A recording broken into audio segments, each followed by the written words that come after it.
आप देख पा रहे होंगे ये आपके बाल विकास एवं शिक्षण विधियों से संबंधित आपके जो पहले 30 क्वेश्चन बनते हैं आपको मालूम होगा।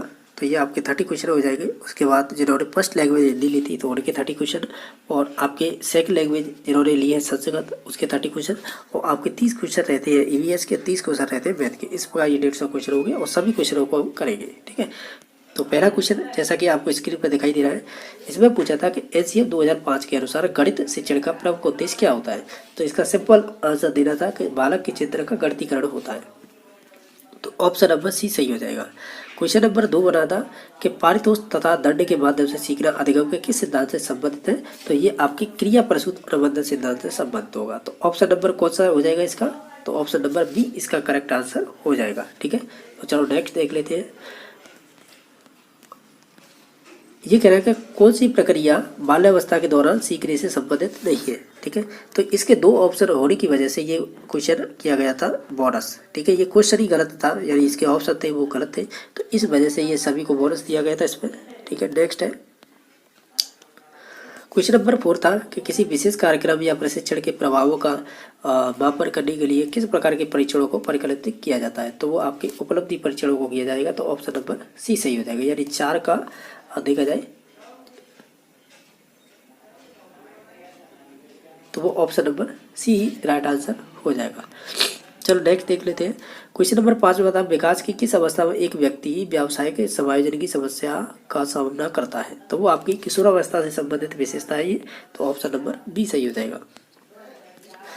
व्यक्तिगत विभिन्नता को निर्धारित करने में निम्न में से कौन सा जैविक कारक नहीं है, यानी जैविक कारक नहीं है वो बताना है। ठीक है, तो हम कहेंगे अभिभावकों का बाल संबंध, ये आपका जैविक कारक नहीं होगा। ठीक है, बाकी सभी जैविक कारक। तो ऑप्शन नंबर क्वेश्चन नंबर 6 का option number C right answer हो जाएगा। ठीक, ये कह रहा है डाउन लक्षण का कारण है या संलक्षण का कारण क्या है, यानी जो डाउन सिंड्रोम होता है उसका एक लक्षण बताना है, इसमें से क्या होगा। तो हम कहेंगे इसमें से जो त्रिगुण सूत्रता, इसे टाइसोमी बोलते हैं वैसे देखा जाए इंग्लिश में, तो इसे टाइसोमी 21 का एक ये लक्षण होता है डाउन सिंड्रोम। ठीक है, नेक्स्ट है कि विश्व सरिता की अवधारणा से आपसे क्या है, यानी जो विश्व सरिता होती है उसकी अवधारणा से आपका क्या सेंस निकलता है। ये 4 ऑप्शन दे रखे हैं। तो हम कहें प्राप्तों की बारंबारता होती है ना, उसे हम कहेंगे विश्व सरिता इस अवधारणा के अनुसार। ठीक, तो 8 का राइट आंसर हो जाएगा सी नंबर ऑप्शन है। अब प्रक्षेपी परीक्षण का उदाहरण नहीं है इसमें से बताना है, तो वो ड्रॉ ए मैन परीक्षण हो जाएगा। तो ऑप्शन नंबर ड्रॉ मैन नहीं होगा, एमपीपीआई होगा, यानी क्वेश्चन नंबर 9 का राइट आंसर डी नंबर होगा, यानी एमपीपीआई बोलते हैं। ये आपका प्रक्षेपी का उदाहरण नहीं होगा, बाकी सभी होंगे। तो ऑप्शन नंबर डी सही हो जाएगा। बहुबुद्धि सिद्धांत किससे संबंधित है, तो ये हार्वर्ड गार्डन से हो जाएगा। तो ऑप्शन नंबर ए सही हो जाएगा। क्वेश्चन नंबर है आपका 11वां, ये पूछा गया है आपसे, ये कह रहा है कि मानव विकास का आजीवन चलता रहता है, यद्यपि 2 व्यक्ति बराबर नहीं होते, किंतु सभी सामान्य बालकों में विकास का क्रम एक सा रहता है। यह किताब विकास के किस सिद्धांत की ओर संकेत करता है। तो हम कहेंगे इसे, अगर एक्चुअल में देखा जाए इसका राइट आंसर होगा समान प्रतिमान का सिद्धांत। ठीक है, यानी ऑप्शन नंबर इसका सी सही होगा।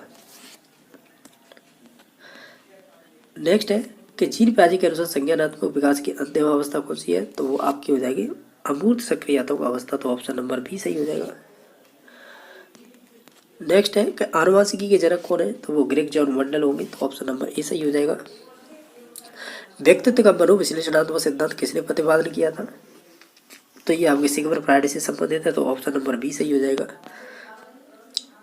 क्वेश्चन नंबर नेक्स्ट है कि 10 वर्षीय बालक मानसिक आयु 12 वर्ष, तो बुद्धि लब्धि टर्मन के अनुसार 120 हो जाएगी, क्योंकि एम ए अपॉन सी ए होती है, आपको मालूम होगा M A upon C A into 100।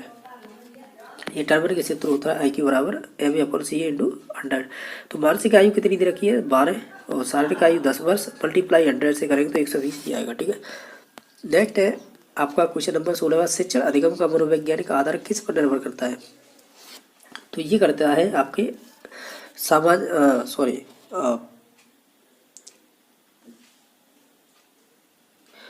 ये करेगा आपका अध्यापन शैली पत्र, यानी ऑप्शन नंबर एक ही सही होगा। ठीक है,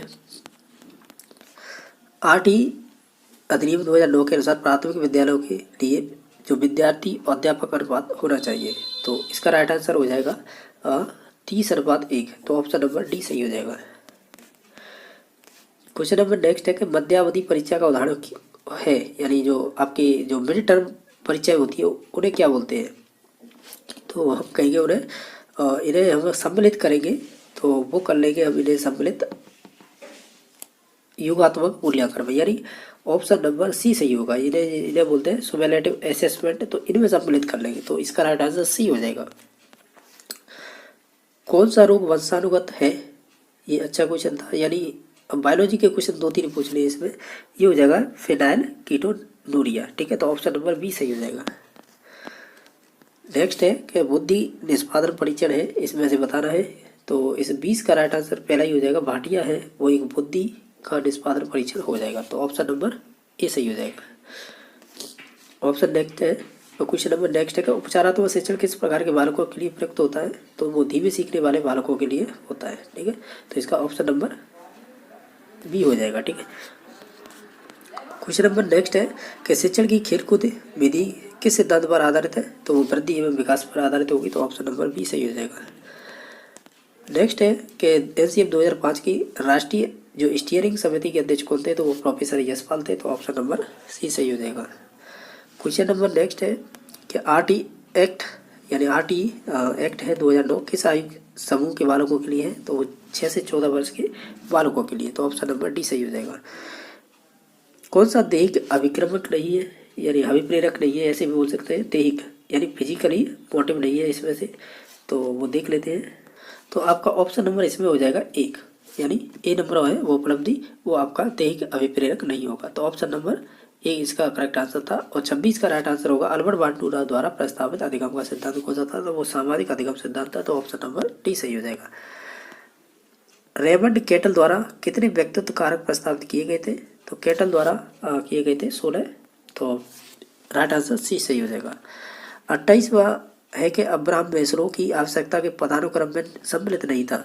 तो देखो, दैहिक आवश्यकता, स्नेह एवं संबद्धता, आत्मशक्ति या व्यक्तित्व एवं समूहवाद, यानी व्यक्तिवाद एवं समूहवाद, तो 28 का राइट आंसर अगर देखा जाए ये चारों ऑप्शनों में हो जाएगा व्यक्तिवाद एवं समूहवाद, तो ऑप्शन नंबर बी सही हो जाएगा। 29वां क्वेश्चन ये था कि एक व्यक्ति में एक समय पर 2 विपरीत इच्छाओं का होना क्या कहलाता है? वो द्वंद्व कहलाएगा, ठीक है, तो ऑप्शन नंबर ए सही हो जाएगा, यानी 29 का राइट आंसर ए हो जाएगा, ठीक है।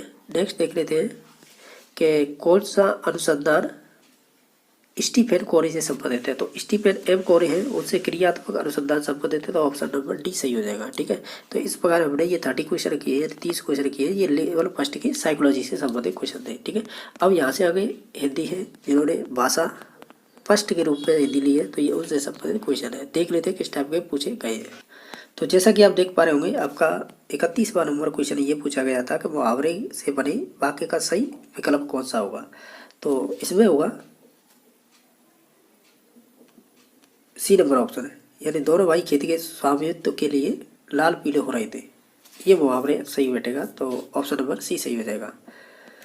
क्वेश्चन नंबर है कि वाक्य के मनुष्य के अंग है, यानी मनुष्य नहीं है, ये मुख्य अंग होते तो सही होता, तो इस वजह से इस क्वेश्चन को बोनस किया गया था, यानी ये गलत ही टाइप का दिया गया है इस वजह से। वैसे देखा जाए इसका राइट आंसर 2 ही होगा, ठीक है, क्योंकि वाक्य के मुख्य 2 अंग होते हैं। क्वेश्चन नंबर है 33वां, ये पूछ रहा है खुद श्रीमान बैगन खाए औरों को परहेज बताए, लोकाक्ति का सही अर्थ क्या होगा? तो इसका राइट आंसर होगा डी नंबर ऑप्शन। परोपकार में संधि का प्रयोग हुआ है, तो ये आपकी गुण संधि हो जाएगी। मुझे विश्वास है कि उन्हें किसी अन्य बंदी से नहीं मिलने दिया जाता है, तो ये आपका मिश्र वाक्य हो जाएगा, तो ऑप्शन नंबर बी ही सही हो जाएगा। क्वेश्चन नंबर नेक्स्ट है कि आपका जीवन सुखमय हो, तो ये किस प्रकार के अर्थ के आधार पर वाक्य का प्रकार हो जाएगा? तो ये आपका हो जाएगा इच्छावाचक, तो ऑप्शन नंबर बी सही हो जाएगा। 37वां क्वेश्चन ये पूछा गया था व्याकरण शिक्षण प्रणाली में किस प्रणाली को विकृत रूप से सुगम प्रणाली भी कहा जाता है? तो वो आपकी पाठ्य पुस्तक प्रणाली हो जाएगी, ठीक है, तो ऑप्शन नंबर इसका सी सही हो जाएगा, ठीक है। 37 का सी नंबर ऑप्शन बिल्कुल सही है। अगला देख लेते हैं कि नवीन शिक्षण पद्धतियों में प्रोजेक्ट पद्धति के व्यापक प्रयोग का श्रेय किसको जाता है? तो वो आपके जॉन डीवी और किलपैट्रिक को जाता है, तो ऑप्शन नंबर 1 सही हो जाएगा।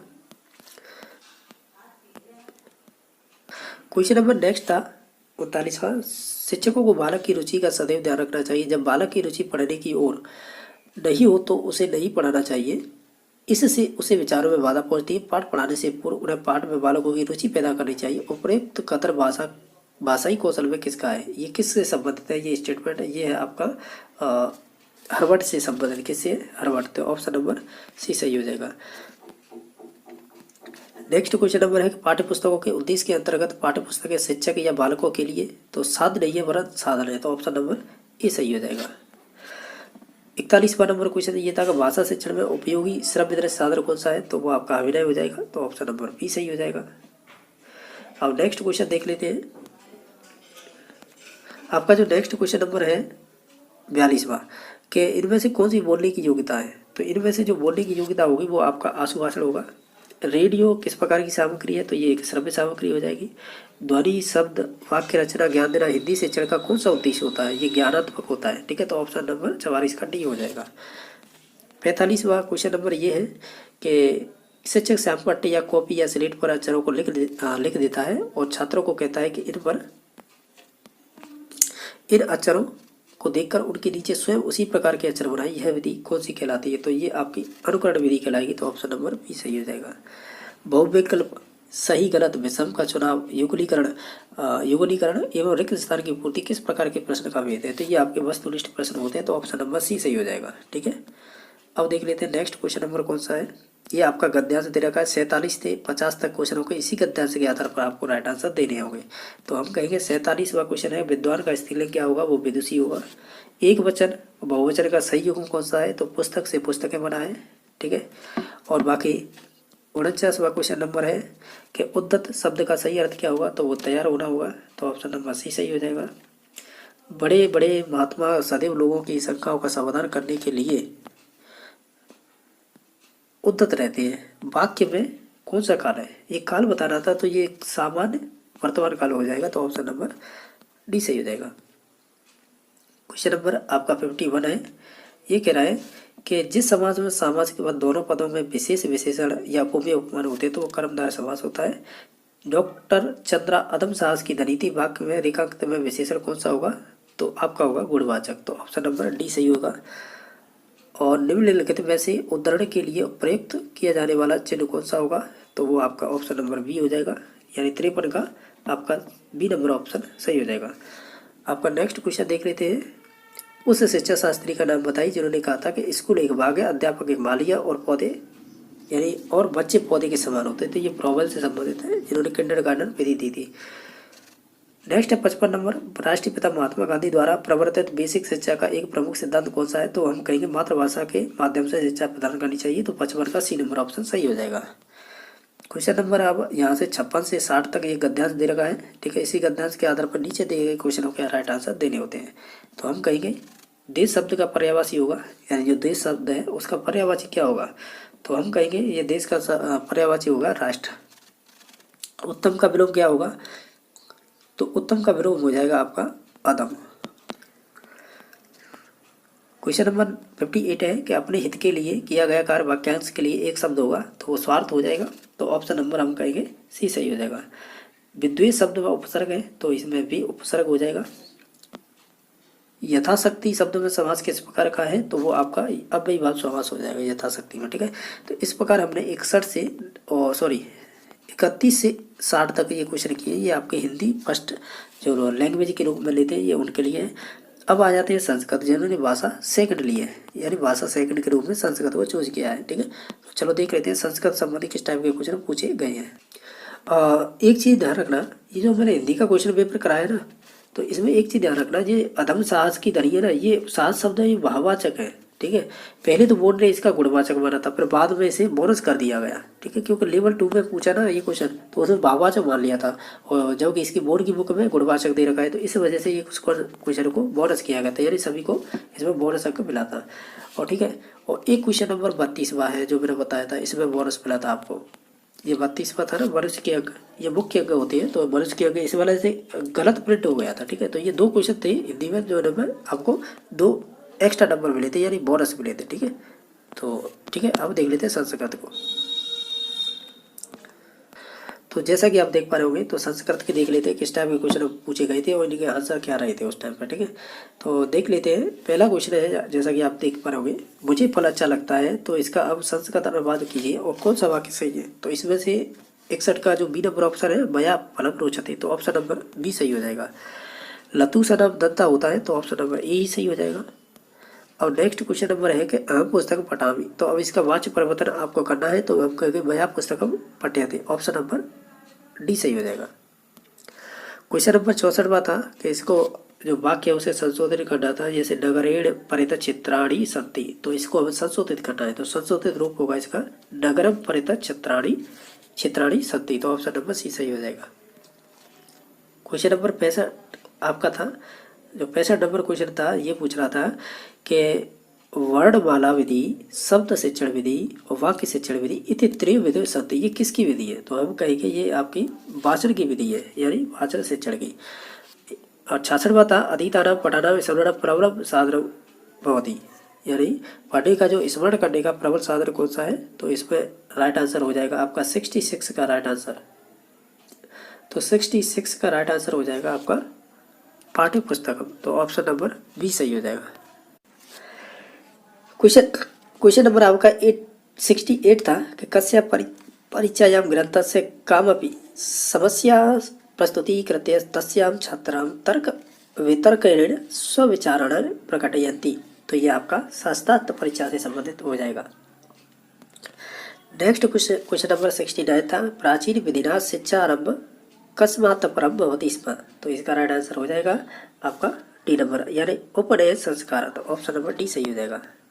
नेक्स्ट क्वेश्चन नंबर था या भाषा अध्यापनीया सा तस्या मध्याह्नैव बोधनीया भवति, अत्र का भाषा शिक्षण विधि प्रयुक्त भवति, तो ये आपकी प्रत्यक्ष विधि हो जाएगी, ऑप्शन नंबर बी सही हो जाएगा।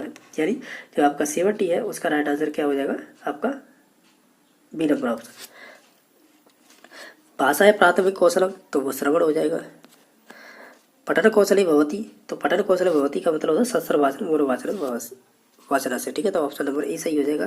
73वां क्वेश्चन का राइट आंसर हो जाएगा निर्धारणात्मक परीक्षण पुरांत बालक से न्यूनता परिष्कार या शिक्षक विशिष्ट शिक्षण कारयति तस्य नाम क्यों, तो उसे कहेंगे उपचारात्मक परीक्षण, यानी निर्धारण के बाद उपचार परीक्षण ही होता है।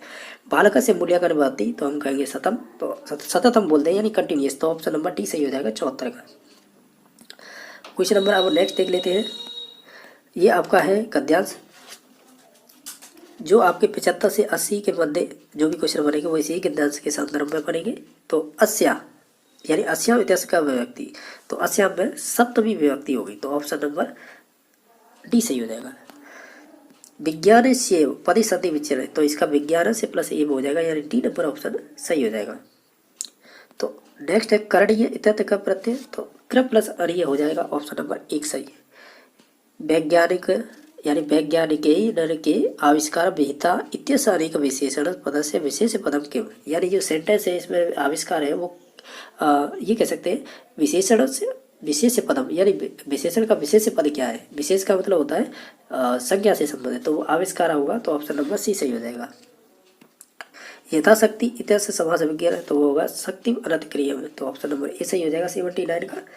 और 80 नंबर क्वेश्चन है कि संप्रति मानव प्रकृति वशीकृतता फिलिंग द ब्लैंक्स नियुक्ते अस्मिन् वाक्ये अव्यय पदम अस्ति, इसमें अव्यय पद कौन सा आएगा, तो वो संप्रति होएगा, यानी ऑप्शन नंबर बी सही हो जाएगा। ठीक है, तो क्वेश्चन नंबर 81 देख लेते हैं हम। तो 81 है क्वेश्चन नंबर, जैसा कि देख पा रहे होंगे कि ज्ञानम बाहर बिना, यह एक सूक्ति है, तो ज्ञानम बाहर क्रिया बिना, तो ऑप्शन नंबर बी सही हो जाएगा। 82 नंबर क्वेश्चन नंबर है अष्टाविंशति संख्या, तो इसे 28 बोलेंगे, अष्टाविंशति को। ठीक है, क्वेश्चन नंबर 83 है कि विद्यालय सुरक्षा विनयाम, यानी विद्यालय सुरक्षा नियमान पालिश्याम रेखांकते पदे लकार अस्ति, तो पालिश्याम में लकार कौन सा है, तो वो लट हो जाएगा, लट, ऑप्शन नंबर ए सही हो जाएगा। और नेक्स्ट क्वेश्चन नंबर देख लेते हैं कि धर्मान इतस का पदी प्रत्यय अस्ति, यानी इसमें प्रत्यय बताना है धर्मान, तो वो मतलब हो जाएगा, तो ऑप्शन नंबर सी सही हो जाएगा। अब 85 से 90 तक ये आपको एक पद्यांश दे रखा है, तो इसके आधार पर नीचे दिए गए क्वेश्चनों के आंसर देने हैं। व्रत दान ज्ञ समास विज्ञ, इसमें कौन सा होगा, द्वंद्व समास हो जाएगा। 85 नंबर क्वेश्चन में आपका राइट आंसर क्या हो जाएगा, आपका बी नंबर ऑप्शन हो जाएगा। ठीक है, अब देख लेते हैं तद्दन यानी तद्दन इत्यादि का संधि, इसमें कौन सी संधि होगी? इसमें होगी व्यंजन संधि, तो ऑप्शन नंबर सी सही हो जाएगा 86 में। नेक्स्ट है कि प्रसन्न अत्र का प्रत्यय प्रयुक्त, इसमें कौन सा प्रत्यय होगा प्रसन्न में? तो वो इत प्रत्यय होगा, यानी ऑप्शन नंबर ए सही हो जाएगा। भवता इत का व्यक्ति, तो इसमें तृतीया एक वचन हो जाएगी। नेक्स्ट है कि नाम इत क्या लिंगम, तो ये नपुंसकलिंग होता है नाम शब्द। ठीक है, बाकी लास्ट क्वेश्चन है कि उपयुक्त प्रयुक्त छंदा से नाम की, तो उपयुक्त में कौन सा छंद है? तो वो आपका इंद्रभंजा होगा, तो ऑप्शन नंबर बी सही हो जाएगा। तो इस प्रकार हमने आप कह सकते हैं 61 से लेके और 90 तक ये क्वेश्चन किए हैं। ये भाषा सेकंड जो संस्कृत के रूप में लेते हैं ये उनसे संबंधित थे। ठीक है, आगे देख लेते हैं जो भी आपके क्वेश्चन है।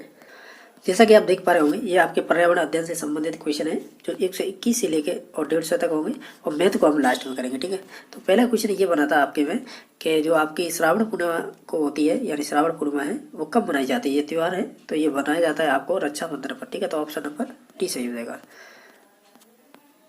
जो सीतामढ़ी का मेला है जो शहरी जनजाति का कुंभ कहलाता है, ये कहाँ पर लगता है? तो ये आपका लगता है केरवाड़ा 12 में, तो ऑप्शन नंबर सी सही हो जाएगा।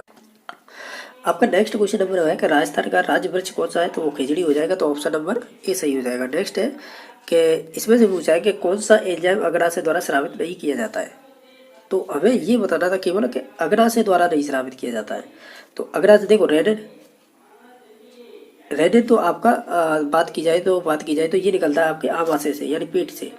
रेनिन आमाशय, ठीक है, यानी पेट से स्टोमच से निकलता है। बाकी लाइपेज है, ट्रिप्सिन है, ओएमाइलेज है, ये सभी किससे संबंधित होते हैं? ये आपके अग्राशय रस से संबंधित होते हैं। तो इसका राइट आंसर एक नंबर ऑप्शन हो जाएगा। क्वेश्चन नंबर नेक्स्ट था कि भारत का राष्ट्रीय जलीय प्राणी कौन सा है? तो वो आपकी गांगे डॉल्फिन हो जाएगी, यानी ऑप्शन नंबर एक सही हो जाएगा। चलो नेक्स्ट देख लेते हैं क्वेश्चन नंबर। ये यातायात का संकेत है और किसको इंगित करता है? तो हम कहेंगे ये रेलवे क्रॉसिंग को इंगित करेगा, तो ऑप्शन नंबर सी सही हो जाएगा। क्वेश्चन नंबर आपका नेक्स्ट देख लेते हैं। 127वां क्वेश्चन नंबर था कि राजस्थान के किस देवता को ऊँटों का देवता कहते हैं? तो वो आपके बाबू जी हैं, उनको कहेंगे। ठीक है, तो ऑप्शन नंबर सी सही हो जाएगा। वन्य जीव संरक्षण अधिनियम कब पारित किया गया था? तो 1972 में किया गया था। क्वेश्चन नंबर नेक्स्ट है कि रेड डाटा बुक प्रकाशित वो संगठन कौन सा है? यानी जिसे रेड डाटा बुक को प्रकाशित करता है तो वो कौन सा संगठन है? तो वो IUCN है। ठीक है, IUCN ऑप्शन नंबर सी सही हो जाएगा। जैव विविधता यानी बायोडाइवर्सिटी शब्द किसने दिया था? तो ये आपके WG रोजन ने दिया था। तो ये RBSC की 11वीं क्लास से पूछा हुआ क्वेश्चन था, तो ऑप्शन नंबर इसका डी सही हो जाएगा। और 31 नंबर क्वेश्चन ये था कि ग्रेगन जॉन मेंडल ने शोध कार्य किया था, तो वो मटर के पौधे पर किया था, यानी उद्यान मटर के बोल सकते हैं, तो ऑप्शन नंबर सी सही हो जाएगा। नेक्स्ट है ये कह रहा है कि प्रथम भारतीय अंतरिक्ष यात्री कौन थे? तो प्रथम बताना था ना, तो वो राकेश शर्मा हो जाएंगे, तो ऑप्शन नंबर सी सही हो जाएगा। यानी जो राकेश शर्मा है ये उनसे संबंधित क्वेश्चन बना था। ये कह रहा है कि चिड़िया टूक के नाम से किसे जाना जाता है, यानी किस दुर्ग को? तो ये आपके मेहरानगढ़ दुर्ग है। ठीक है, तो ऑप्शन नंबर बी सही हो जाएगा। जल दिवस कब मनाया जाता है? तो ये आपका 22 मार्च को मनाया जाता है। कौन सा एंजाइम है जो लार में उपस्थित होता है? तो वो टाइलिन नामक एंजाइम होता है, तो ऑप्शन नंबर डी सही हो जाएगा। ठीक है, तो नेक्स्ट देख लेते हैं। क्वेश्चन नंबर नेक्स्ट है आपका 136वां स्वच्छ भारत मिशन कब प्रारंभ किया गया था? तो 2 अक्टूबर 2014 से, तो ऑप्शन नंबर बी सही हो जाएगा। ये आपके रोग से संबंधित दे रखा है, मिलान करने हैं, तो इसका ऑप्शन नंबर देखो आप मिला के देख लेना, तो ऑप्शन नंबर डी सही हो जाएगा इसका। ठीक है, यानी ऑप्शन नंबर डी सही हो जाएगा सभी को मिला के। ठीक है, तो नेक्स्ट देख लेते हैं 138वां क्वेश्चन नंबर क्या रहेगा कि बर्फ से बनाया गया घर कहलाता है? तो ये इग्लू कहलाता है, तो ऑप्शन नंबर ए सही हो जाएगा। नेक्स्ट क्वेश्चन है कि राजस्थान का जिला जो राज्य के अधिकतम जिलों के साथ अपनी सीमा साझा करता है, तो वो नागौर है। ठीक है, तो ऑप्शन नंबर डी सही हो जाएगा। यानी 138 का 138 नहीं 39वां राइट आंसर हो जाएगा, डी नंबर ऑप्शन। ठीक है, नेक्स्ट है 140वां कि कपड़ों का समूह बिना स्लीव पहना जाता है, तो वो आपकी इन्हें 4 ऑप्शनों में से बताना है, तो वो एक तो धोती हो जाएगी, साड़ी और पगड़ी, तो ऑप्शन नंबर डी सही हो जाएगा। क्वेश्चन नंबर नेक्स्ट था कि विशिष्ट से सामान्य का सिद्धांत निम्नलिखित में से किससे संबंधित है? तो विशिष्ट से सामान्य वो आपके आगमन विधि से संबंधित हो जाएगा। रानीखेत रोग किससे संबंधित है? तो रानीखेत ये मुर्गियों से संबंधित है, तो ऑप्शन नंबर सी सही हो जाएगा। पर्यावरण की जैविक घटक कौन सी है? तो वो पौधे हो जाएंगे, ठीक है, तो ऑप्शन नंबर एक ही सही हो जाएगा। वनोन्मूलन का दुष्परिणाम क्या होगा? तो ये मृदा में अपरदन में वृद्धि हो जाएगी, तो ऑप्शन नंबर एक ही सही हो जाएगा। क्वेश्चन नंबर आपका 145वां है कि अफीम किससे प्राप्त होता है? तो वो पेपावर सोम्निफेरम से होगा, तो ऑप्शन नंबर ए सही हो जाएगा।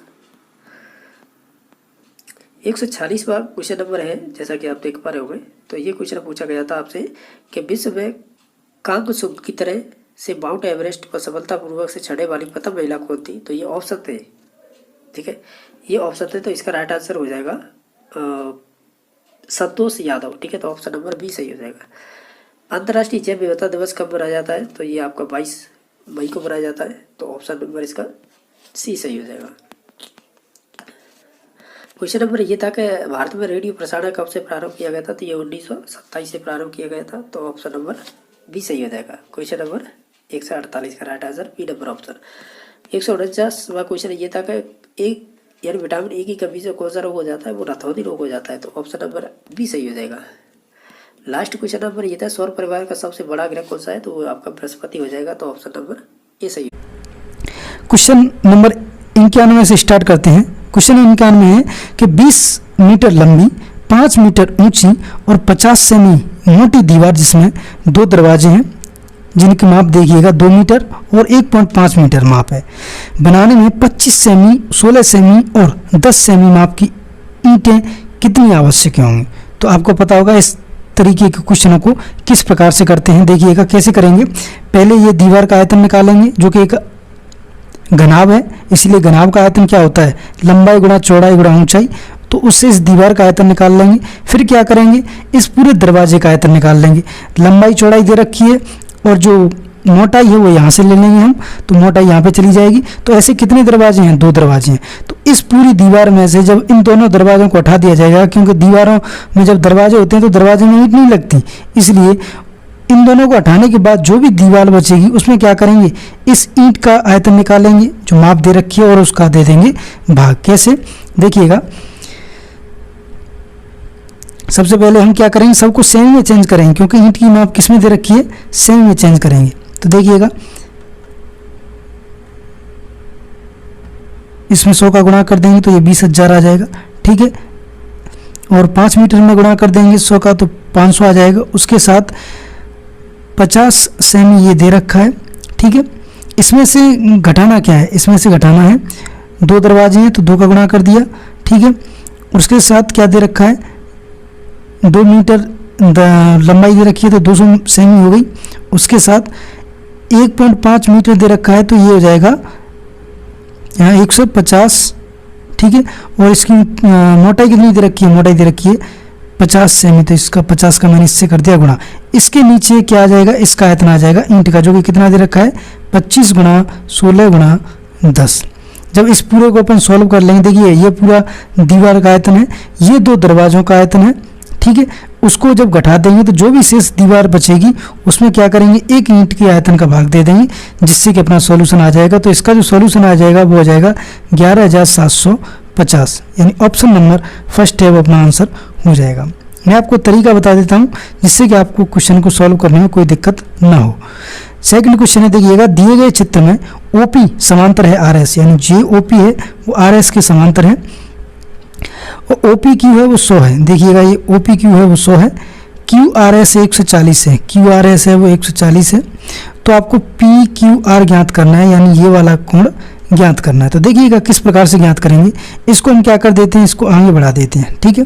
जब इसको अपन आगे बढ़ा देंगे तो याद रखिएगा ये आपस में समांतर हैं, ये वाली और ये वाली, तो ये वाली भी आपस में समांतर हो जाएंगी। जब ये आपस में समांतर हो जाएंगी तो यहाँ पे जो कोण बनेगा और ये कोण बनेगा, ये कैसे हो गए? अंतःकोण। अंतःकोणों का योग कितना होता है? 180। तो 140 प्लस x इक्वल टू 180 हो जाएगा। ये हमने x मान लिया, तो यहाँ पे x का मान कितना आ गया? 40। तो इसका मतलब यहाँ x का मान आ चुका है 40। अगर ये 40 है तो ये आपस में कैसे हो जाएंगे? दोनों शीर्षाभिमुख कोण है, तो ये भी कितने का हो जाएगा? 40 का।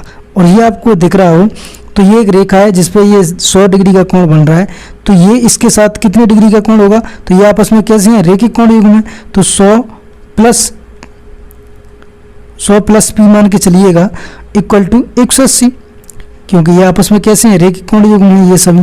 तो यहाँ से पी का मान निकल के आ जाएगा 80। तो इसका मतलब ये हो गया कि ये जो कोण है वो कितने का आ गया, 80 का। अब हमने निकाल लिया है, देखिएगा क्या निकाल लिया है कि ये कोण कितने का आ गया, 80 का, ठीक है, और ये कोण कितने का आ गया, 40 का।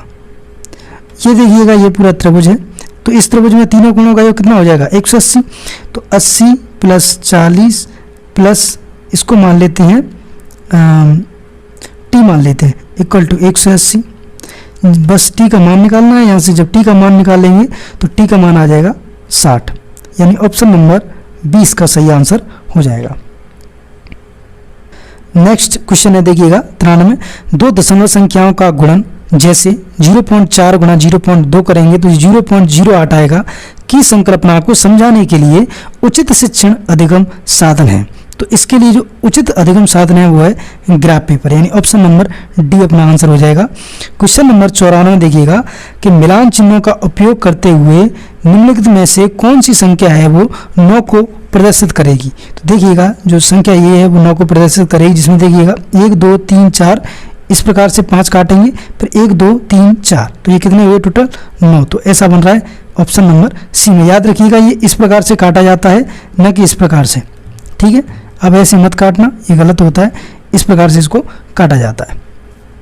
नेक्स्ट क्वेश्चन है, देखिएगा क्वेश्चन नंबर 95 कि एक व्यक्ति का मासिक वेतन है वो 24,000 है, उसके शिक्षा पर किए गए व्यय को पाई चार्ट पर दर्शाने वाले त्रिज्यखंड का केंद्रीय कोण अगर 60 डिग्री है तो उसका शिक्षा पर व्यय कितना है। तो देखिएगा आपको पता होगा ये पाई चार्ट होता है जिसमें इस प्रकार से बने रहते हैं, तो ये जो पूरा कोण होता है वो होता है 360 का। तो देखिएगा मासिक वेतन उसने कितने दे रखा है, 24,000 दे रखा है। तो इसका मतलब है कि जो 24,000 दे रखा है वो पूरा का पूरा मासिक वेतन है, ठीक है।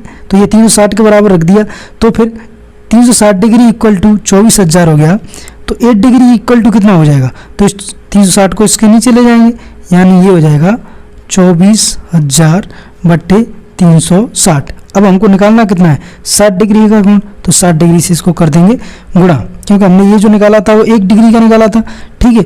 अब कितने का निकालना है, 60 डिग्री का। एक एक नियम लगा देंगे तो बस 60 का कर देंगे गुणा, तो यहाँ पे क्या आ जाएगा, इसको जब काट लेंगे तो ये आ जाएगा 4,000 रुपये, यानी ऑप्शन नंबर फर्स्ट इसका आंसर हो जाएगा। क्वेश्चन नंबर 96 देखिएगा कि दो अंकों की सबसे बड़ी और सबसे छोटी अभाज्य संख्या का अंतर क्या है। तो देखिए दो अंकों की सबसे बड़ी अभाज्य संख्या होती है 97, सबसे छोटी होती है 11। जब दोनों को आप घटाएंगे तो यह आ जाएगा 86, यानी ऑप्शन नंबर बी अपना आंसर हो जाएगा। क्वेश्चन नंबर देखिएगा 97 कि 12 दर्जन पेनों का मूल्य इतना है तो 25 पेनों का मूल्य क्या होगा। तो देखिएगा 12 दर्जन, तो ये 12 तो पेन हो गए और दर्जन के लिए हमने 12 का गुणा कर दिया। इनका मूल्य कितना है, 720 रुपये। तो फिर एक पेन का मूल्य कितना हो जाएगा, इसको इसके नीचे ले जाएंगे, तो 720 बट्टे 12 गुणा 12। अब हमको कितने पेनों का ज्ञात करना है, 25 का। तो ये तो एक पेन का मूल्य हो गया, तो अब 25 के लिए क्या करेंगे, 25 से इसको गुणा कर देंगे। बस इसको सॉल्व कर लेंगे। सॉल्व करने के बाद यहाँ पे अपना आ जाएगा 125 रुपये, यानी ऑप्शन नंबर सी इसका आंसर हो जाएगा, 25 पेनों का मूल्य। अगले क्वेश्चन की तरफ चलेंगे। 98 देखिएगा कि 5 छात्रों का औसत 40 है कि ग्रह है, यदि उसमें से एक छात्र जिसका भार कितना है 50 की ग्रह है छूट जाता है तो शेष बच्चे का जो औसत है वो कितना होगा, यानी जो औसत भार है वो कितना होगा। तो इसके लिए देखिए अपन क्या करेंगे, सबसे पहले हमें पता होना चाहिए कि औसत बराबर होता क्या है। तो औसत बराबर होता है राशियों का योग बट्टे राशियों की संख्या, ये आपको सूत्र पता होना चाहिए। अब उसने क्या दे रखा है, 5 छात्र दे रखे हैं जिनका औसत दे रखा है 40, यानी औसत उसने दे रखा है 40, ठीक है। हम योग निकाल रहे हैं, ठीक है, संख्या दे रखी है 5, तो इसका इसमें कर देंगे बज्र गुणा। तो योग कितना आ जाएगा अपने पास, जो योग आ चुका है 5 छात्रों का वो आ चुका है 200, ठीक है, 200 kg। उसमें से एक छात्र कितने का 50 kg का जो छोड़ के चला जाता है। तो देखिए 200 में से अपन घटा देंगे 50 को, तो कितना बचा 150। पहले 5 छात्र थे, अब कितने रह गए 4, क्योंकि एक छोड़ के चला गया, तो 4 का इसमें दे देंगे भाग। तो इसका जब भाग देंगे ये आ जाएगा 37.5 kg, यानी अब जो औसत भार है वो कितना है 37.5 5 kg। ठीक है। क्वेश्चन नंबर 99 देखिएगा कि एक वस्तु 10% लाभ से विक्रय मूल्य इतना है तो बेची गई वस्तु का क्रय मूल्य क्या होगा। मान लीजिए कि क्रय मूल्य 100 रुपये है, मान लीजिए कि 100 रुपये है उसका क्रय मूल्य, 10% का लाभ होता है तो विक्रय मूल्य कितना हो जाना चाहिए, 110 रुपये। उसने दे रखा है कि विक्रय मूल्य 330 है, हमारे अनुसार 110 है, उसके अनुसार 130 है, तो इसको हमने इसके बराबर रख दिया। अब देखिएगा 110 बराबर 130 है तो एक का मान निकाल लेते हैं यहाँ से, तो 330 बराबर 110। अब हमको क्रय मूल्य निकालना है और क्रय मूल्य हमने माना है 100, तो अब क्या करेंगे 100 का कर देंगे इससे गुणा, जब 100 का इससे गुणा करेंगे तो ये आ जाएगा 300, यानी ऑप्शन नंबर डी इसका आंसर हो जाएगा। क्वेश्चन नंबर 100 को देखिएगा कि एक विद्यालय में संविधान शिविर के अंतर्गत 12 छात्र 7 घंटे सफाई करते हैं, यदि उतनी ही भाग 6 घंटे में साफ करना हो तो कितने छात्रों की आवश्यकता होगी। आपको पता होगा MDH1 इक्वल टू होता है M2 D2 और H2, जिसमें M होता है मैन, D होता है डे यानी दिन, H होता है आवर। बस यही आपको लगाना है और कुछ नहीं करना। तो 12 गुणा 7 बराबर 6 घंटे हैं और आदमी मान लीजिए x है और 6 से कर देते हैं इसको गुणा, तो यहाँ पे जो x आ जाएगा वो आ जाएगा 14, नहीं ऑप्शन नंबर ए इसका आंसर हो जाएगा।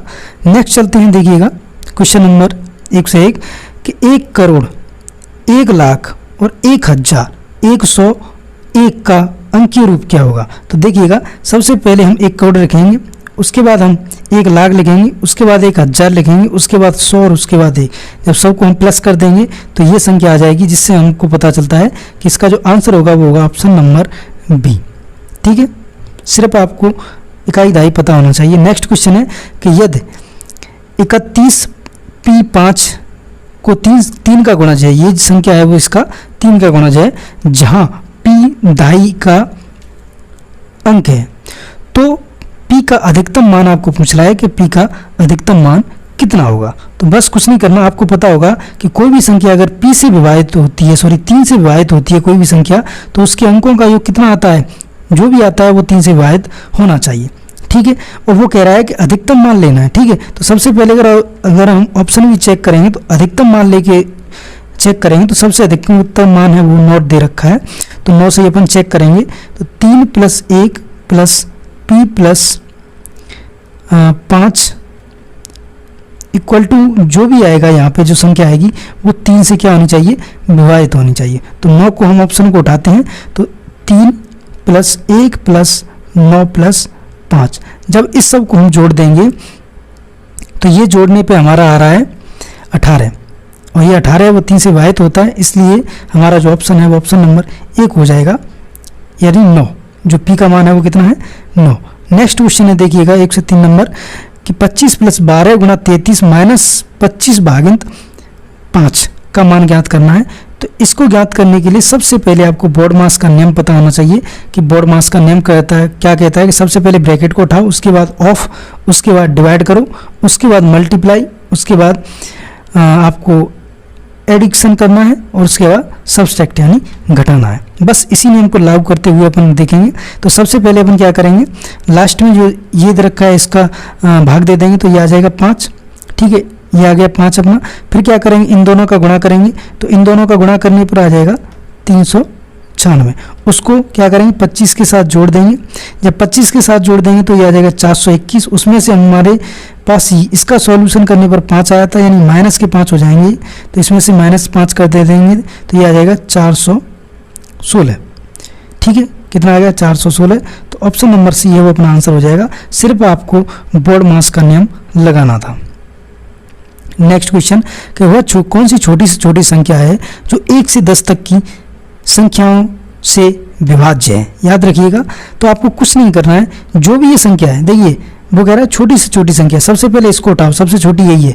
इसमें भाग दे के देखो किसका, आपको 2 का भाग देना है, 3 का, 5 का और 6 का और 7 का। ऐसे ही अगर आप भाग देते जाएंगे तो आपको पता चल जाएगा कौन सी छोटी संख्या है जो जिससे विभाजित करने पर 1 से 10 तक की सभी संख्याओं से विभाज्य है। तो ऐसी संख्या है वो यहाँ पे निकल के आती है 2520। आपको सिर्फ इसी प्रकार से करना है, ठीक है, तो ऑप्शन नंबर सी इसका आंसर हो जाएगा। नेक्स्ट क्वेश्चन है 1 से 5 की संख्या ये दे रखी है, मैं 3, 4, 5 के स्थानीय मानों का गुणनफल बराबर है। तो देखिएगा सबसे पहले आपको स्थानीय मान निकालने हैं, तो 3 को लिख लीजिएगा सबसे पहले, और देखिए 3 के पीछे कितनी जीरो लगानी है आपको, 5 जीरो, ठीक है, क्योंकि जितने अंक होते हैं उतनी जीरो लगती हैं, गुणा। अब देखिएगा 4, तो इसको 40 लिख लेंगे, गुणा 5, 5 तो इकाई रूप में है, बस इस सब को कर लेंगे गुणा। इसको गुणा करने पर देखिएगा ये आ जाएगा 6 0 0 0 0 0 0 और 0, यानी ये अपना ऑप्शन नंबर डी से मैच खाता है, तो ऑप्शन नंबर डी इसका आंसर हो जाएगा। सिर्फ आपको स्थानीय मान निकालने और उनका करना है गुणा। अगला क्वेश्चन, गणित सभ्यता और संस्कृति का दर्पण है, ये किसने कहा था, तो आपको पता होगा हॉगबैन ने कहा था। अगला क्वेश्चन कि अलग अलग भागों को जोड़ना यह सिद्धांत कहलाता है, तो ये संश्लेषण का सिद्धांत कहलाता है, option number B. Next question है कि उपचारात्मक शिक्षण सर्वाधिक सफलता निर्भर करती है किस चीज़ पर, तो समस्या के कारणों की सही पहचान पर यह चीज़ निर्भर करती है। अगला क्वेश्चन है कि गणित में मूल्यांकन के सोपानों का सही क्रम आपको बताना है कि इसका सही क्रम क्या होगा। तो सबसे पहले अपन क्या करेंगे, उद्देश्यों का चयन करेंगे, उसके बाद परिस्थितियों की पहचान करेंगे, उसके बाद मूल्यांकन विधि का चयन करेंगे, और उसके बाद मूल्यांकन विधि का निर्माण करेंगे, और बाद में क्या करेंगे, प्रमाणों की व्याख्या। तो याद रखिएगा, इससे हमें देखने पता चलता है कि ऑप्शन नंबर 1 इसका आंसर हो जाएगा। अगले क्वेश्चन की तरफ चलें तो देखिएगा कि किसी छात्र से नीचे दी गई संख्याओं को पढ़ने के लिए कहा गया, ये संख्या है वो किस प्रकार से पढ़ता है कि 30 और 6, 40 और 6, 40 और 8 और 40 और 20। पढ़ने में त्रुटि का कारण है, तो पढ़ने में एक ही बात है कि एक छात्र स्थानीय मान की संकल्पना को नहीं समझता है और उसे केवल 2 अंक की संख्याओं को पढ़ना आसान लगता है, जब भी तो वो 30 और 6 कह रहा है उसको, तो इसलिए ऑप्शन नंबर डी इसका आंसर हो जाएगा। अगला क्वेश्चन है कि पी ने 9,000 रुपये का ऋण 8.5% की साधारण ब्याज की दर पर 2 वर्ष और 8 माह के लिए लिया, तो कुल कितनी राशि वो पुनः लौटाएगा, यानी आपको मिश्र धन ज्ञात करना है। तो देखिएगा कैसे सॉल्व करेंगे इसको। सबसे पहले हम टाइम दिए रखा है उसको क्या बनाएंगे, वर्ष में बताएंगे, तो ये तो 2 वर्ष हैं, ठीक है, इसको हमने मास को वर्ष में चेंज करने के लिए 12 का दे दिया भाग, तो यहाँ क्या आ गया, इस 4 से इसको काट देंगे तो ये 2 आ गया, नीचे 3 आ गया, ऊपर आ गया 2, तो 2 + 2/3, तो ये क्या आ गया 8/3, ये क्या आ गया वर्ष, ये हमारा टाइम आ गया। बस ब्याज का सूत्र लगाना है, साधारण ब्याज का सूत्र क्या होता है, P/R/100, यानी मूलधन समय और दर बट्टे 100, ठीक है।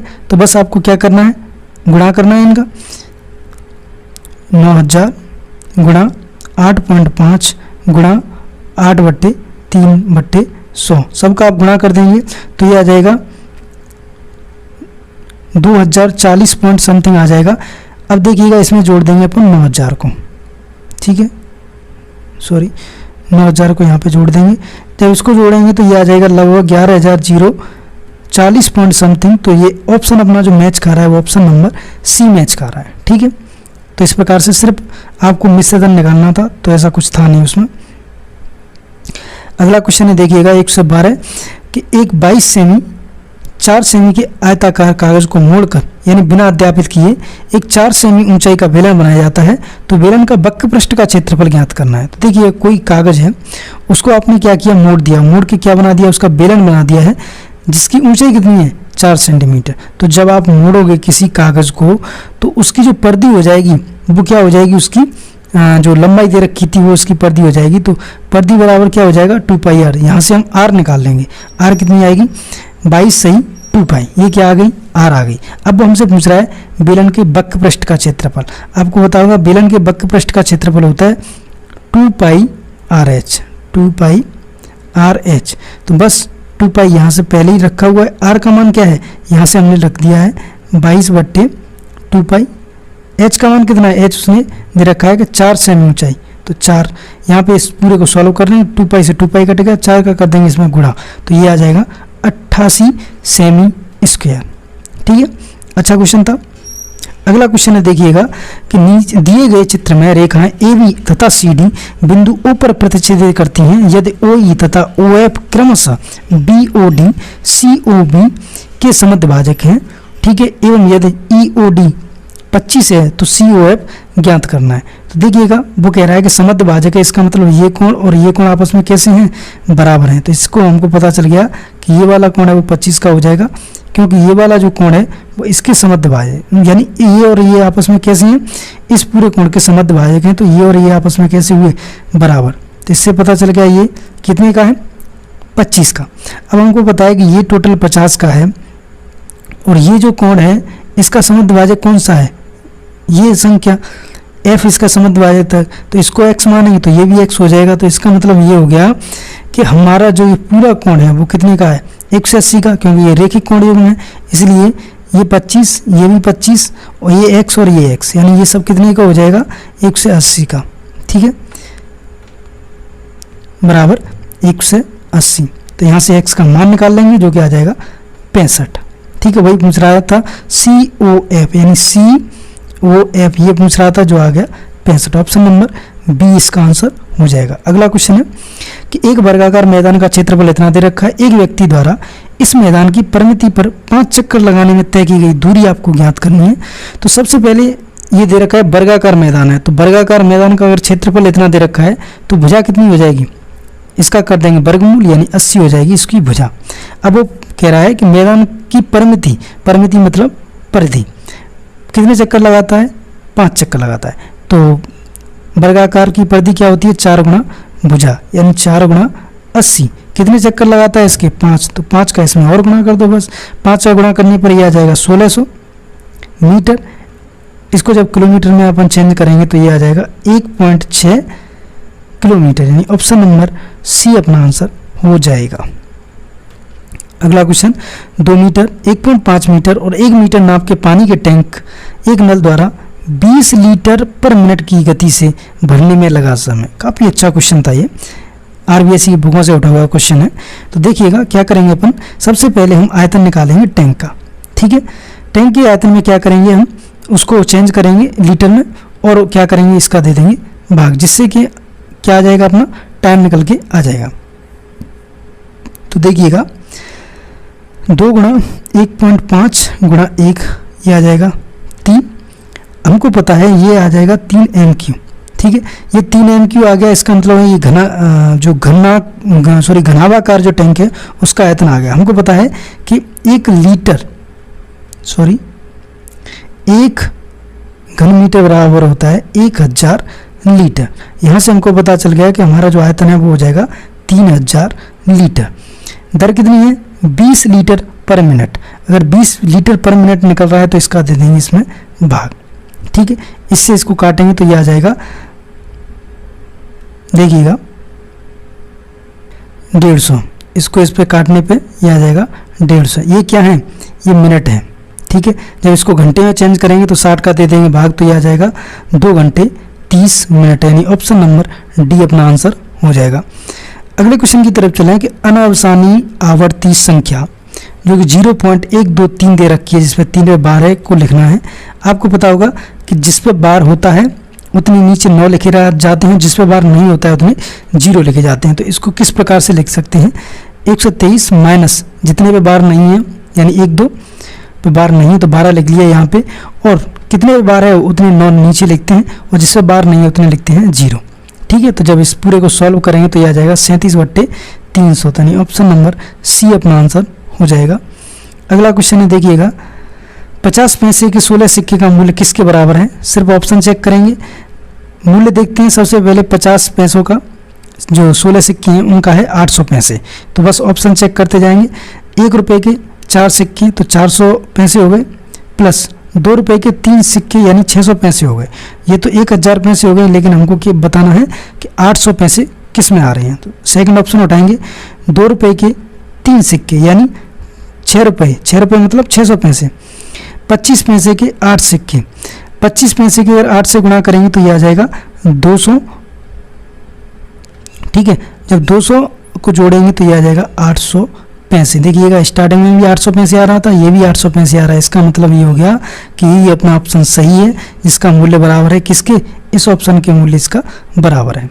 ठीक है, नेक्स्ट क्वेश्चन है, देखिएगा इसको आपको लिखना है निम्न में से इसको क्या लिखना है, सही अवरोही क्रम में लिखना है। तो देखिएगा इसका जब इसमें भाग देंगे, आपको सिर्फ भाग दे के देखना है और कुछ भी नहीं करना है इसमें। तो सबसे पहले हम भाग देंगे 2 में 7 का, तो ये आ जाएगा 0.285 के समथिंग। उसके बाद देंगे 3 में 13 का, तो ये आ जाएगा 0.23 के समथिंग। और उसके बाद देंगे हम 5 में 6 का, तो ये आ जाएगा 0.83 के समथिंग।